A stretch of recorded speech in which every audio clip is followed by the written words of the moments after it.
So today I'm going to be asking you guys the question, is Andy Robertson taking it too far? The Scotsman started his Premier League career at Hull City and now he's moved to Liverpool to become one of the best fullbacks in the Premier League. So something's happened at Liverpool, and it's not just Andy Robertson that's changed as a character.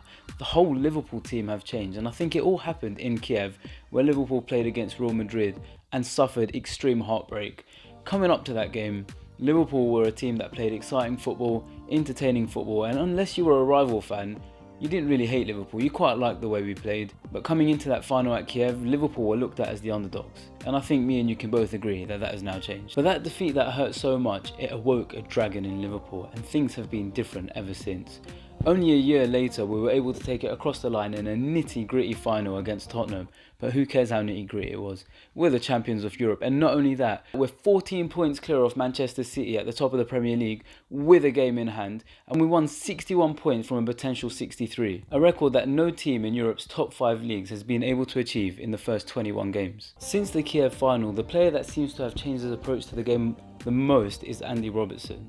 Now, back in May 2018, Andy Robertson was coming to the end of his first season at Liverpool, and he was a player that it was so hard not to like. He was an amazing fullback, running up and down the wings, great sportsmanship, and you know what, just an all-round great character.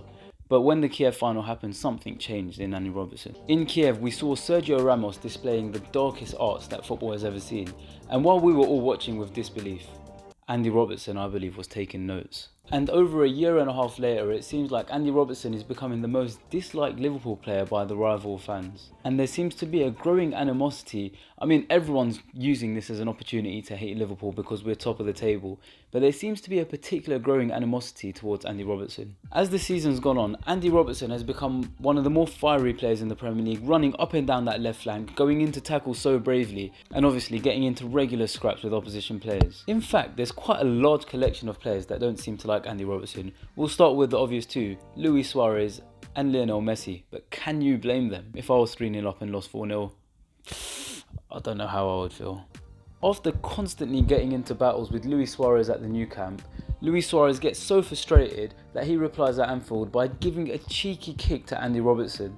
And obviously you can see that Robertson is really able to get under the skin. Robertson then slaps Messi, the Ballon d'Or winner, on the back of the head, which causes a little bit of a stir. And here's a few more examples. Whenever Liverpool play Man City, Bernardo Silva and Robertson use it as an opportunity to lock horns and go at each other for a full 90 minutes throughout the game, and there's always some strong tackles. And then you've got Jose Perez, who got so frustrated because of Robertson's antics that after the game he goes on a bit of a frenzy and tries to take on the whole Liverpool team. And then you've got the Flamengo defender Rafinha, who in the Club World Cup final found himself on the receiving end of Robertson's newfound style of football. But I suppose you get on the wrong side of Sadio Mane and Robertson is going to come for you. So Robertson's tenacity, his ability to get under the skins of opponents is why we love him. And let's face it, if he played for City or if he played for Manchester United, we would absolutely hate Robertson's guts. But I suppose I take that as a compliment because that is what we love so much about Robertson. But the question is now, is Andy Robertson taking it too far? In the recent Tottenham game, Robertson went into a challenge against Tottenham's debut player Tanganga, which could have caused serious injury. And let's face it, it was a fair tackle, but either of them could have walked away from that challenge with an injury. And later on in the game, he leaves his leg dangling to trip up Alderweireld, which was quite unnecessary because it was coming to the end of the game and there was nothing to gain from it. So now I'm going to ask you guys a question, and I want you guys to comment down below what you think. Is Robertson a number one wind-up merchant who's really good at getting under the skin of his opponents and it helps us win games? Or is he taking things too far and putting the whole team at risk through his newfound performances? I want you guys to comment down below. I hope you guys enjoyed that video. Make sure you guys like, subscribe and comment down below. And with that said, I'll see you guys later. Goodbye.